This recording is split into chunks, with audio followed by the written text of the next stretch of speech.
Folks, welcome again. It's another segment with P.P. Simmons News and Ministry Network. It's January the 9th. I'm here with Eric Hovind of Creation Today. And Eric has been kind enough to sit down with us today and discuss some things from the past, specifically involving his father and some of his ministry endeavors and then his current situation. And we know that this, can be kind of a touchy subject, obviously, but Eric, very much appreciate your willingness to do this and just to kind of get some things out and answer some questions for some folks. We get comments and questions concerning your dad through the P.P. Simmons ministry quite often because of the similarity in some of the topics that we get into, specifically with evolution and creation. So we just want to kind of let people know what's going on, maybe dispel some myths. There's myths out there? What? Yes, there are. Maybe dispel some myths, let people know what's going on. And just kind of maybe clear the picture up on on what happened and where things are today. So appreciate the opportunity very much. Well, thanks, Brandon. I appreciate it. Yeah, absolutely. Well, just first of all, for people that may have never heard of Kent Hovind and his work and who he was, just tell us a little bit about him. The ministries that he started and kind of what he did. Well, my dad, amazing guy. I love my dad, and I pray that everything I do would honor my dad as the Bible commands. He got saved at 16 years old in high school. Immediately after, realized I want to tell more people about this. After he led his first soul to Christ at the age of 16 years old, after he had been saved, well, God did, but after he literally dealt with them and they accepted Christ, he knelt down. He said, God, can I do this the rest of my life? And that's literally what he's done. He has spent his life investing in other people and witnessing to other people. And I don't know how many are going to be in heaven, because of my dad's life. And he's not keeping track, or it's all for the glory of God. But he has literally spent his life since he was 16 years old doing that and trying to invest in kingdom work. Yeah. He said all the time, Eric, we don't need to build a mansion here. We need to win a war. Yeah, let's lay up treasures in heaven. So that's certainly what he's done. In 1989, we moved. He was a high school principal, a science teacher, a pastor. He ran everything he did. It was he's just got something about him, man. It just makes people want to listen. They want to hear him. In 1989, we moved from California here to Florida, and it began Creation Science Evangelism. Actually, my brother Kent came up with that name. He said, "Hey, it's creation, it's science, and you're evangelizing." So Creation Science Evangelism, which is now known all over the place. And he did a couple of unique things. He said, God, I'll do this, but number one, I don't want to copyright my videos. I want to get them out there for free so everybody can listen to them.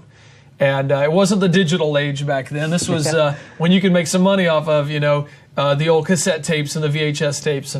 And he said, I don't want to copyright them. Let people copy them and give them away. And that was pretty huge. And then he said, God, I don't want to charge for my meetings. I just want to go and I just want you to provide. And man, God really did. And so God used my dad in a variety of ways. And my dad had lots of visions and lots of things to do. Eventually started Dinosaur Adventureland, which was a science center / theme park type thing / museum, kind of all combined into one that kids love to come to. And really became well known for his debates, taking on evolutionists, going out, and he got really good at debating. Yes.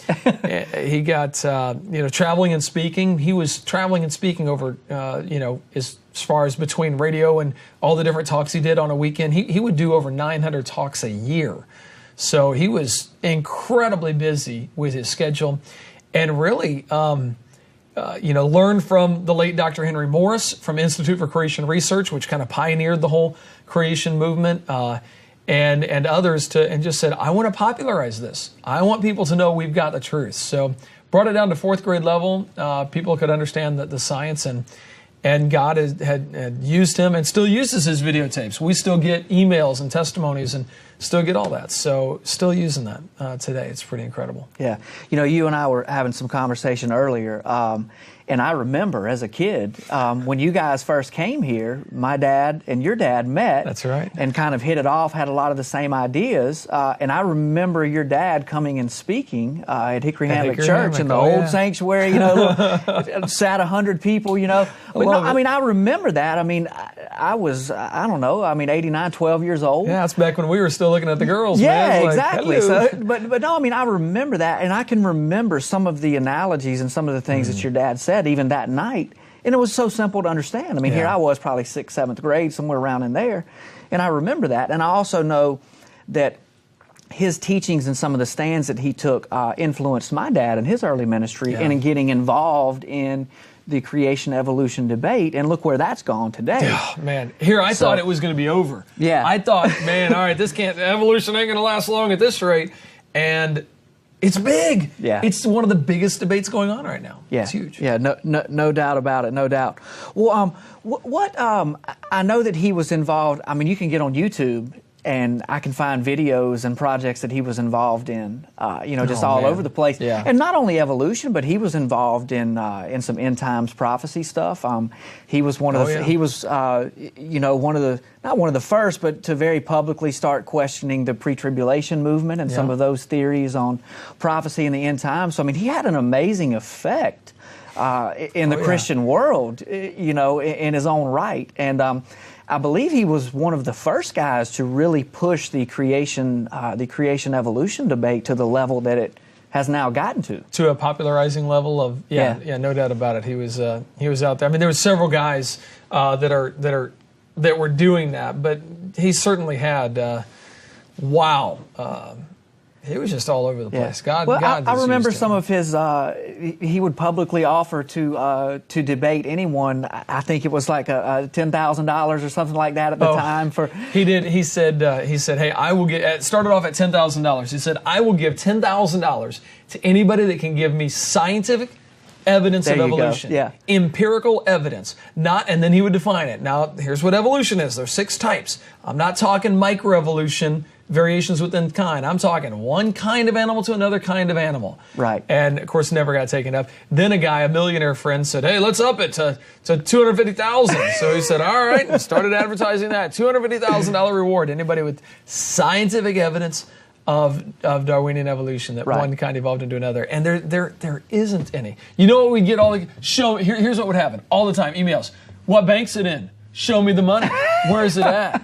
I remember after my dad, by the way, my dad's in prison. I don't, that's what we're going to be talking about. But after my dad went to prison, I remember doing a debate out in California. And I was supposed to debate a gentleman. And he said, "You have to bring the money with you to the debate." I'm like, "You think I'm an idiot?" Yeah. Well, what do you mean, man? You can't bring your evidence? And people say all the time, "Well, I can't just bring a spectrometer and a micro," and they go off on all these things that they need to try to prove it. And it's like, guys, where's your evidence? Yeah. All they have is excuse. They got evidence of a lot of excuses.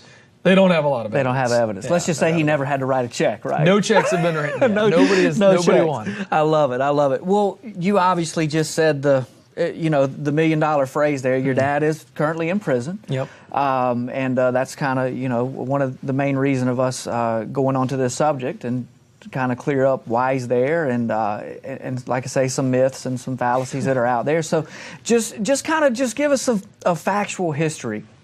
What happened? Why is he there? And how long has he been there? My dad has always been incredibly outspoken about anything he has convictions on. He's the kind of guy that says, if I see a dog when I'm walking by, I'm going to kick it. As far as when he's, not literally, but there's another one the evolutionists are going to use. Great. Okay. While he, and that's the way his seminars always have been, man, he's plowing ahead here, but boy, there are so many little bunny trails going off, and people appreciate that. That's why I have ADD now. Thanks, Dad. I appreciate it. But he's just always kicking dogs as he walks by, and so he really kicked this whole, what's the proper role of government? Should the IRS be here? Should we have the income system the tax system the way it is? And was very outspoken about that. And now, I can't verify this, but it's been told to me that somebody took one of his tapes, sent it to the IRS, and said, "This guy is a tax protester," and that's what actually kind of started a whole investigation on Kent Hovind. He had set things up as you used to, and this is where, from my understanding, okay, this is kind of what I was told, that you could set things up under corporation souls. They're legal entities, you're allowed to do them, but people were using them as tax shelters and scams. instead of legitimate ministry uses. And so he set up as a corporation sole, and the IRS began cracking down on those. And anyway, at the end of the day, that's what he got kind of caught up in. Is they looked at this as a scam. Mm-hmm. They're like, yeah, right. This guy, this ministry is bringing in all this money, and he claims not to have any income, and he was a dependent of the ministry, but he claims not to have any income. The income, the ministry provides his needs. Yeah, right. We know what happens when that happens. You get gold-plated, toilets and Lear jets, and right. Well, there were no Lear jets, and let's be clear on that. That's no right. gold-plated toilets. There was a van that had 200 and some thousand miles on it. His prized possession was a scooter, a scooter that he loved driving around on. But the ministry was right there in his house. It was the bottom line is he literally dedicated everything. He said, God, I'm yours. Do with me as you will. And God used that. God used his life. So the secular world, I don't think they even understand. Why would you do that? Mm-hmm. You mean, why wouldn't you get all the money you can out of that ministry? Look, it's for the furthering of the gospel. This is what I'm not about this world. I'm about the next one to come. Yeah. And, so many people, it's amazing to me how many people will talk about either my mom or my dad in such crude and rude ways. And I'm going, you got no clue. Right. You got no clue. We didn't have health insurance. Yeah. We didn't have health insurance. Yeah. Growing up, I mean, you break an arm, you might get to go to the doctor. But, short of that, suck it up, son. A couple of sticks and an ace bandage, wrap it up. Seriously, man. Take some Advil. My dad wasn't for this world. He was for the next one, and so he did a lot of traveling, a lot of speaking. Got upgraded to first class eventually, as he because his sky miles were so high, they'd upgrade him. So hey, that was a plus. Yeah. But didn't charge for his meetings. Went all over the place. I mean, literally gave his life for the furthering of creation and the gospel. That's really what he wanted his life to be about. I mean, more than, I know that we're caught up in this whole IRS battle. Oh, and that's what happened is the IRS came after him and has got a grand jury to indict him. I think it was like the fourth grand jury. They several grand juries, because we found out about it. We submitted affidavits of his, and so they, after reading the affidavit, they're like, no, we're not going to indict this guy. So that happened a couple times. Well, then they held a secret grand jury. This is, again, my understanding. I could be wrong about this. My understanding is they held a closed grand jury where no witnesses could come. Just they presented their information. It's been said you can indict a ham sandwich, and it's probably true. And anyway, they indicted my dad, and that's what led to the whole trial. And at the trial, well, anyway, let me back up before I get to the trial. My dad doesn't want his life to be about a legal battle. Yes. Yeah. It is that right now. If you ask my dad, I think he would say, "That's right. As soon as I win, I can go. I can go back to go back to doing what I do." Huh? So I go, Dad, put it away. Forget it. Who cares? This world is going to burn. This world is not our home. Let the legal system do what they want. Let's keep preaching the gospel. And he's done that consistently throughout it. He's led over 400 men to Christ while he's been in prison so far. So he's doing it. But he was indicted on 3 charges: failure to withhold and pay employee-related taxes, structuring cash transactions, and then threatening the IRS and impeding the IRS investigation. So number 1 was failure to withhold. And that is, he didn't consider anybody there an employee. He considered everybody a missionary. Mm-hmm. When they came on, he said, look, you're a missionary. I'm going to pay you money. You're responsible to pay taxes. You're responsible for anything like that. Well, looking back, that probably wasn't the wisest decision. I don't do it that way. I use an employee leasing service, so that's as far away as from our ministry as we can get. But anyway, that's the way he had it structured. That's the way he was told to do it, and that's what he did. Right. The structuring cash transactions, they would go withdraw money from the bank and pay the people. And eventually, by 2002 or so, it was so much money that they said, forget this, we need to write checks. So they started writing checks to people instead of just withdrawing cash. And in the government side, they look at that as, well, why are you paying in cash? What are you hiding? And because cash is evil. You're right. And he's going, these are college students that need money. I'm paying them. So anyway, they didn't exactly see it that way. So right. it was found guilty of that, and then impeding the IRS. And I'm not sure what else on there, but my dad has consistently said that was for praying that God would smite the IRS on the radio. And I can't verify that one either. I don't know if that's the real, intent behind that, but that's what I've come to understand. Right. So those three, anyway, the defense that my dad hired, it's looking back, probably wasn't very wise. They were doing what they did, or even the people that he chose. But they said, listen, they haven't even made their case. You don't need to put on a defense at all. So he and my mom did not put on a defense. Mm-hmm. And so the grand jury, or the jury over the case, went out and a couple hours later came back and said guilty on the three different charges on all counts. Right. So and then the judge said, hey, normally this would be 5 years. I'm going to take all these and do 5 and then add 5 on top of that for this count, and so give him a 10-year prison sentence. Right. And when did that sentence start? Started in, let's see, he went after he was found guilty, so that would have been November of 2006. November 2006 is when that happened. Right. So at this point, we're basically looking at almost another 3 years that's left on that sentence. 2 years and some months. In federal time, you serve 85% right now. Okay. So that would put it at August of 2015. Okay. Now, there's something going on. He applied for and got home confinement, where he gets to go home, but he has to stay home under home confinement for 6 months. So that'll start February of 2015. And then he could get 6 months of halfway house here in Pensacola to be rehabilitated into society, and that would take it to August of 2014. So don't know what's going to happen there, but those are the possibilities. There's another possibility. Every year for several years now, there's been a judiciary committee in the Senate, I believe, Senate Judiciary Committee, that has considered cutting prison time for first-time nonviolent offenders from 85%, and it's cutting it down a little bit more. But anyway, at the rate it would cut it down, if this is passed, it would send him home immediately because he's already passed that limit. So if they pass that, from what I understand, they could be voting on it this month.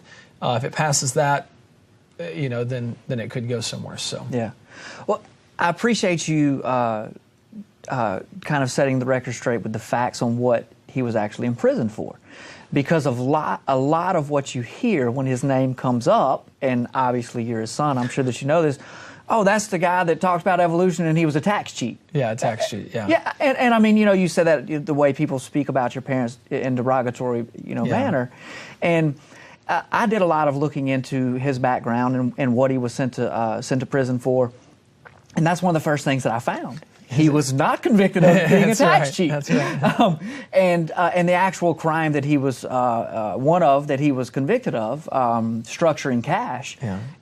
Basically, if you or I took our paycheck, deposited it into a bank every week, and then withdrew it all out, conceivably could be convicted of the same crime.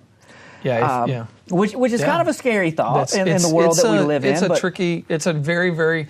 There's no question they've used that law that, from my understanding, was originally developed to catch drug dealers that were going from bank to bank to bank, depositing small sums of cash, or making withdrawals and using that to kind of launder their money. Right. That's why these laws were written, to catch people in that kind of activity. And here my mom and dad went to one bank, to one teller at one bank.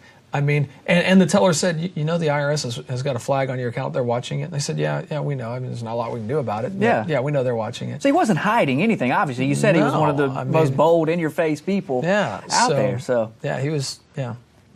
That's interesting. Yeah, that is a misconception. Yeah. And no, all you atheists out there, I was not homeschooled. I was at the when his dad taught him science, he didn't, Yeah. When I was at the atheist rally in Washington, D.C., the Reason Rally, largest gathering they've ever had of atheists in the history of the universe. And one of the guys interviewing me there, he's an atheist. Oh, come here, and who's your high school science teacher? And he's waiting for me to say my dad. And I'm like, well, I had a lot of them. I mean, who do you want? Which one do you want? Which grade? Which grade? Yeah. And he goes, your dad wasn't your high school science teacher? I said, no. Oh, were you homeschooled? I was like, No, I wasn't homeschooled. Oh, and they just, something on the internet is wrong. Why? My world is crazy now. I don't know what to think. You mean a Google search gave bad results? Yeah. Oh, my goodness. Wow. Yeah, no doubt. That's funny. Well, let me just ask the $1 million question. All right. Because this is, speaking of internet rumors and misinformation, you can find people, obviously, that say the guy was a tax cheat, he broke all these laws, send him to jail, lock him up for the rest of his life. He was against the government. Yeah. Christians shouldn't be against the government. And then you go to the other side of the spectrum, and you have people that absolutely say 100% because of the stands he was taking, and because of the nature of his just kind of, listen, I'm not breaking the law, and there's nothing you can do about it, stance, that he was made a target by the government.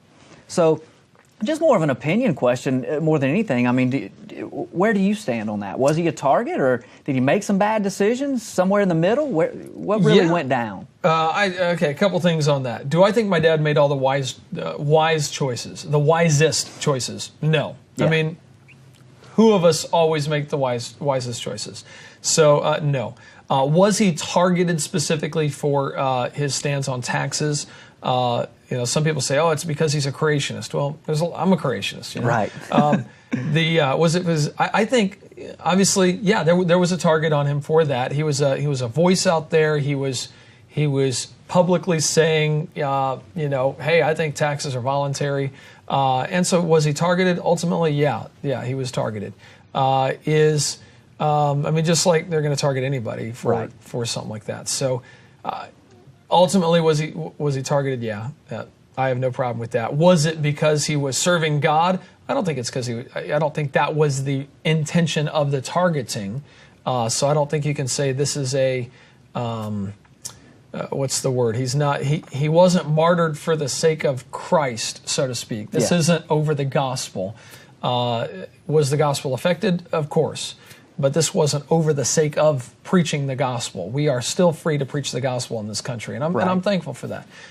May not have that much longer. So by the way, use it. Some of you are sitting on your butt not doing anything. Get busy. Serve God. Tell somebody about God. Don't pause yet, but in a second, go get out of your room, go tell somebody. And use it no matter wherever you are. That's right, man. Even if you're sitting in a prison cell. Lead 400 men to Christ. Exactly right, man. Yeah. That's exactly right. Yeah. That's exactly right. And what's interesting, kind of along those lines, you and I were talking again off camera, that our struggle, we sometimes forget, is not necessarily against, against flesh and blood, right? That's exactly right. It's not against the things of this world. So even though we can sit here and say, yeah, he was targeted probably, but it wasn't necessarily for his preaching of the gospel, but yet the powers that be, the powers of the air, not of this world, from the big perspective, did they use it to silence, or was it attempted, by used by Satan to silence him? Absolutely. Yeah. But let's look at what's come on the other side of that. There's obviously negative things that have come of it, but like you said in the beginning, by his accounts, he's led 400 men to Christ in prison. So his tapes are continuing to go out around the world. They are translated into 41 languages now, and it's amazing how many people are being reached with the truth. Yeah, God created the world. You're going to be accountable to that God one day. You better get ready for that day of accountability. Right. A day of reckoning really is coming, and that really is. That's the overarching thing. Is okay. Big picture here. We're all targets. Yes. You're a target. I'm a target. Your dad's a target. You guys feel it. We feel it. We are targets, and it's on a much bigger scale. So, yeah, certainly when it comes to targeting, we are all targeted, no doubt about it. My dad does things that frustrate me to death, to no end, and I don't agree with the way he did everything he did, and there's all kinds of stuff about that. But I love my dad. I want to honor my dad. I am willing to argue with my dad. I have cried with my dad. When I first started a 501c3 organization, my dad was like, you better not do that.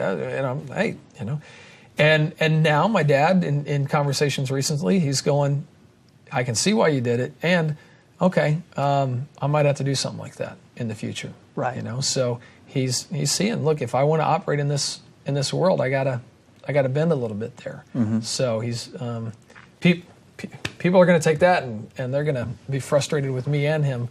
I don't know what he'd say if you asked him what he thinks about that right now. But I can tell you what, don't think that was a private conversation, does him say. Yeah. I'm going to have to change the way I do things. Yeah. So I don't know what's going to happen when he gets out. I know he's got a lot of fire. I know he's probably going to tackle things that I don't want to tackle. So, we have two different ministries. Well, I have a ministry, and I'm sure when he gets out, he'll have, he'll have a ministry get started when he gets out. I think he's going to want to take on the world again, man. He's just that's his personality. Bring it on. Well, and maybe that's the battle he was put here to fight. Yeah, maybe. And it may not seem conventional to you or I, but if that's what God wants, go for it, man. Yeah. No, absolutely. And if that's his conviction, then I wish him all the best. In fighting those fights. So, Love you, Dad. Have fun over there. Well, let me ask you this: what? Obviously going through that and having to live that and see your father fight those battles and then ultimately be in prison and then, taken out of your life on a daily basis for almost 10 years now.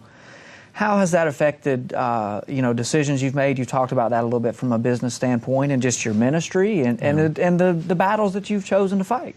Whenever all this first happened, I said to try to debate or counter the information that's happened and the information that's out there would be kind of like me trying to blow against a hurricane. Mm-hmm. It would be absolutely pointless. So I decided, first of all, I prayed. Man, and I have spent so much time in prayer over God, give me wisdom what to do. I said, God, let me not just go out there and say, hey, oh God, I'm not my dad, that wasn't me. Let me just show that by being real, by being by just letting the ministry work that I do be an example of what I'm about. I want to be about the gospel. I want to be about speaking truth. I want to be about equipping believers to defend their faith, because most Christians can't defend their faith these days. Yeah, that's what I want to be about. And I think over the last 7.5 years, I think people see that. Look, this is different. It's grown me tremendously. I enjoyed being the kid who didn't have the responsibilities, who wasn't responsible for payroll, who wasn't responsible for fundraising, who wasn't responsible for traveling and speaking that much. I had it made, man. So it grew me. I had to grow up real quick.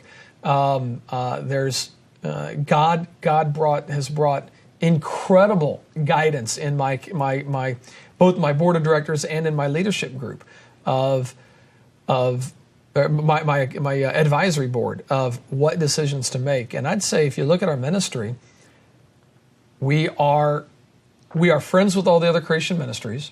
We have made inroads that I never dreamed would happen. And it's humbling to think that this past summer, I got to be a speaker at the Answers in Genesis mega conference.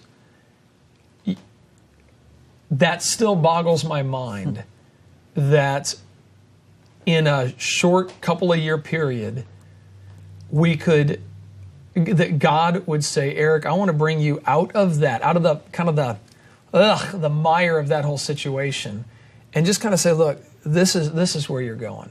And I kind of always figured, people are just going to keep shoving me down in that mire, and people still try to do that, obviously. But I am thrilled with the partnerships, the relational partnerships, the ministry partnerships that God has brought to creation today, to say, let's go have an impact. Let's carry that on. I think this is multiplied. We've gotten letters from over 80 people that have said, since Kent went to prison, I decided somebody needed to fill those shoes. Many people needed to fill those shoes. And I started speaking on creation because of that. So I started going out and doing talks. And again, we want to be an equipping ministry. How can we help other creationists do what they do? Yeah. Other people speak. Start talking to a Sunday school class. Start teaching some kids. Start having some people over to the house and doing a small group curriculum or a Bible study on creation. Get busy. Do something. This is the crux. This is the very, very foundation of which way does your worldview go. It all starts right here with this subject of creation versus evolution. Yeah. So It's grown me. It's our ministry. I'm thrilled. We produce the Creation Today show. It's on 12 different networks worldwide. It's I'm really excited about what God has done with the ministry. And, there's huge opportunities in the future with the Genesis movie, with, partnerships and strategic partnerships. And I don't know what all God has in the future, but I'm glad He has the future. Yeah. And I just want to continue to day by day walk and do what He has. So it's been an exciting journey. It's amazing. I'm sitting here thinking as you're talking and sharing this that, we don't know day by day what the next day holds. Yeah. And we don't always understand our circumstances and our surroundings and situations. Yeah. And I'm sitting here thinking, again, I'm going back to what you said about, the 400 plus men that he's led to Christ in prison. And then, talking about how you liked being the kid that wasn't necessarily involved, but then you had to be. So, can we sit here and say it's a good thing that your dad went to prison? I don't think that we would ever say that, But on the other hand, we don't understand. In the past, we couldn't have understood, if this happens to Kent and then later on down the road, these things fall into place and happen, you may not be where you are today. You may not be involved in the ministry. No your life may have taken a totally different turn. So, we don't understand how God can use those things and work. And I think, too, there's some passages specifically relating to the end times about, for those that'll be, hauled off the prison or die by the sword, they'll go to prison or they'll die by the sword. So we're not in control, and we don't understand. And God can take a situation that seems hopeless and seamless, like you said, you thought you were always going to be pushed down, and then now look where you've come to. So, maybe that can be an encouragement to somebody that's listening to this. Absolutely. Let God use you. If you literally beg God, I spend my life begging God, I want to love you. I want to love my family. I want to love others. And I just say, God, guide me all the time. You talk about a prayer that I pray probably 20 times a day. God, give me wisdom. Yeah. God, help me. God, help me. And I just continually want to seek His face and do His will. No, it's not the path I would have chosen. But I can tell you, right after he went in, right after, there was a peace. I know he's gone. This is the hardest thing he's ever gone through. Yeah. Emotionally, I do sense that, boy, he's kind of, there's times where he's all over the board. I don't know what he's going to, which direction is he going this week as far as when we communicate. And I'm looking forward to him getting out and kind of figuring out what he wants to do and getting some stability, because it's kind of frustrating right now. But right away, I knew, God has a plan here. Right. There is my testimony. I put it on DVD called God's Glory. Is all about finally understanding the sovereignty of God, the glory of God. It's all for His glory. And I could see right away, hey, God's getting glory out of this. I can see ways He's getting glory out of this. Yeah. So does God use pain and suffering to accomplish His will? Yeah, He can use pain and suffering to accomplish His will. Yeah. Can He use triumphs? Can He use victories to accomplish His will? Absolutely. God uses everything to accomplish His will, to His end, for His purposes. And it's amazing, too. I'm sitting here thinking, we're talking about a man that hasn't had a public voice, so to speak, in 8 years now. 8 years, yeah. But we can sit here and talk about how his tapes and his recording, his works are still going all over the world, maybe even to a larger extent because of the publicity. And again, we don't want to glorify any wrong decisions or his position now, but just pointing out the fact that we don't know how God's going to use us or use a situation that may look terrible and bleak to us. Yeah. But again, here's a man who has no public voice, but yet I can take you on the internet and I can show you his work that people are viewing, by the hundreds of thousands and millions every day. So, and that's the thing, as my dad says all the time, man, I'm sure glad we made that decision with those tapes, because those tapes, there are can you imagine if they weren't there? All over the place. Yeah. And not copywriting them and saying, look, get them out there. Share the message. That's what's most important. And that's why even the I know people want to know what's going on with Kent Hovind, and there's the Kent Hovind followers that, man, they're diehard, and it's like, don't follow a man, follow God. I'll tell you that right now. Don't follow a man, follow God. And I got the best dad in the whole world.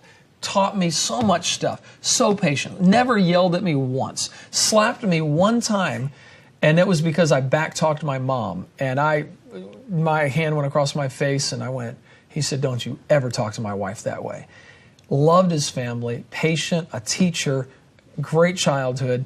Loved my dad. Amazing man as far as all the things that he's taught me. But don't follow a man. I don't follow a man. I don't follow my dad. I follow God. And same advice to you. Don't follow Kent Hovind. Don't be a Kent Hovindite.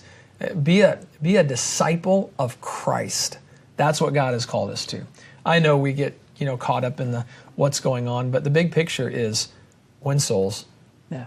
If you're not out there winning souls, you've missed the boat. He that winneth souls is wise, is what Proverbs says. And I have a feeling that your dad would probably give those same words of advice right Absolutely. now. Absolutely. Because that's what he's doing, obviously. That's what he's doing. Where he's at, so yeah. No doubt. Well, what's your communication with him like now? I mean, weekly, daily, monthly? I mean, obviously you can't just go to the house and see him. So, yeah. I mean, how does that work for you? They've moved him several times. It's his, I think, 13th move since he's been in prison. So 11, 12, 13, something like that. He's now in New Hampshire, Berlin, New Hampshire. It was negative 20 degrees up there, he told me. There's a prison email system. He's in the lowest security there is. It's called a camp, where you can go out, you can walk around, there's a track, there's no fence. I mean, it's almost funny to me. I mean, you think about it. It's like timeout. He's in timeout. You owe us a bunch of money, so we're going to put you in timeout. Literally, you go there. It's costing taxpayers $70,000 a year to keep my dad in timeout. That's what it's costing taxpayers to keep my dad in timeout. And interestingly, in a place where he can't earn any money to pay the money he supposedly exactly. owes. There's no gates. Whole other subject. There's no fences around it. He could walk away if he wanted. Yeah. Obviously he's not going to do that. But there's no. I mean, there's lots of rules, for all the things they do in prison. But he's in the lowest security one there is, and he's been reading on average, I think, 2 books a week. Wow. I mean. Now, I don't agree with everything he's reading, and that's part of our little, come on, what are you talking about? You think that? No way. So there's a little bit of that going on, but, he's investing his time in learning and writing, and he's got a new position on the end times that he can't wait to get out and tell everybody about. And wow. I'm like, Dad, nope, I'm not going to promote that for you. You do that on your own. I got no interest. I don't know. Hindsight's 20/20. Creation, I got it. Yeah. Revelation, I'll wait till it happens. I'll let your dad and my dad can get together on that whenever he gets out. And I'm sure they will. I'm sure they will. Believe me, I'm sure they will.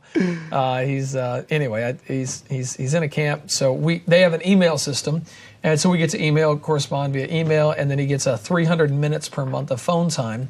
So if he's not on the phone trying to, talk to somebody about, the whatever appeal he's got going on now, he's always, that didn't work. Let me try this, and that didn't work. So he's always putting things in, and so he gets to call and talk to us and email. Of course, we can write letters.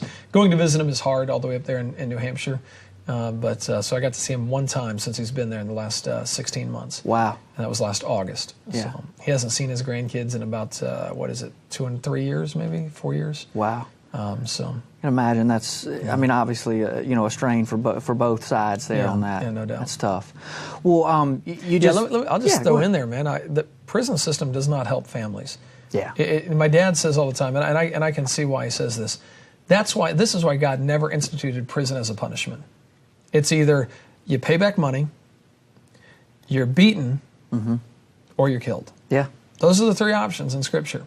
Prisons ruin families. They cost the taxpayers, they cost society, and they ruin families. Yeah. In whose world is this a good idea? Yeah. This doesn't make sense. So he's, and I'm not a prison, I don't know what to do about prison reform. I'm not smart enough to do that. But I can certainly understand why they don't, now from this perspective, why they're not biblical. Right. From that perspective. So it's certainly not good on families, not good on relationships. Doesn't help. That's interesting perspective. I appreciate you sharing that. Yeah, no doubt. What you kind of touched on this a little bit, but does he have a current appeal underway, or?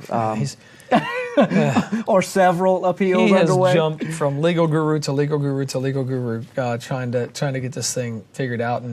And the bottom line is, I mean, it's kind of like, well, the government can't let him win. Right. It's almost like it doesn't matter what. It doesn't matter if he is right. They're not going to let him win. Yeah. So, I don't know. My opinion is, Dad, quit trying to fight that. His opinion is, when I'm dead. And I know people will disagree with what I just said about quitting the fight. No, that's why we love Kent Hovind. I know. That's who he is. Yes. I'm going to try to go around the mountain and sneak up behind or something like that. I don't know. I just focus on a different mission. But that's who he is. That's Did God call him to this? I shouldn't have even asked that question, because I want to say nope. He called him to creation. Didn't call him. But hey, what does God have? Here it is. I believe in the sovereignty of God. So right. Only He and God can answer that question. He and God can answer that question. Yeah. Is he in disobedience, or is he? I don't know. I've said, Dad, I leave that between you and God. Right. I got to do what God's called me to do. I'm not responsible for anybody other than me and my family, and the way I spend my time and energy and efforts here on earth. So. Well, and you and I can talk about it, obviously, but I mean, in the grand scheme of things, that's not our decision to make. It's not our call. Yeah. So that's true. Yeah, if he's not, then he'll be held accountable for it, and if he is, then he'll be rewarded for it. Then pray for him. That's right. He's got a tough call. That's right. That's exactly right. Well, just in kind of wrapping up and closing, is there anything, any ways that people can possibly help out? I mean, is there?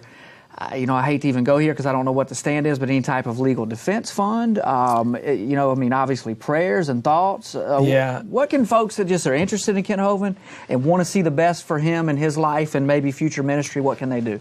Number one, pray. If you want, pray. Number two, go win souls. This is nothing in light of eternity. Yeah. 7 years of a guy in prison is nothing compared to eternity. He's written about it. There are people that serve way worse than what he's getting, that are treated with way more injustice. Go win souls. That's what matters. It's the gospel of Jesus Christ that's going to make a difference in this world and in the world to come. So pray. If you want to help my dad, pray. Number two, get off your rump. Go tell somebody. Take a tract, take a gospel tract, go get involved in I tweeted this morning. A lot of people like the idea of evangelism. Very few people do it. Go do something. Get busy. There's all kinds of places that have stuff out there about my dad, and I don't have I stopped a legal defense fund for him. I said, Dad, I'm going to be done with that. I'm going to kind of wash my hands of that. So I don't collect a legal defense fund for him. I said, Dad, I'm going to invest my time and energy into spreading the gospel. We did that for several years as far as the legal defense fund. Fought. Went Supreme Court, didn't take the case. Said, okay, Dad, I got to be done with that. I can't spend any time on that. I got to focus on the other things that we're doing. So I don't collect a legal defense fund for him. There may be people out there doing that. I don't. I'm about the gospel. So I'm looking forward to him getting out, giving him a big old hug and telling him I love him, and keeping on ministering. Sounds great. Eric, we appreciate your candidness and your openness on this subject. I'm sure it's not easy or fun to talk about, but like I say, there's a lot of people that honestly want to know. Yeah. And very much appreciate you being willing to sit down with us and talk about it. And best regards to your family and obviously your father. And he will be in our prayers for sure. Well, Brandon, thank you very much. Yes, man. sir. Really appreciate it. Thank you. Take care.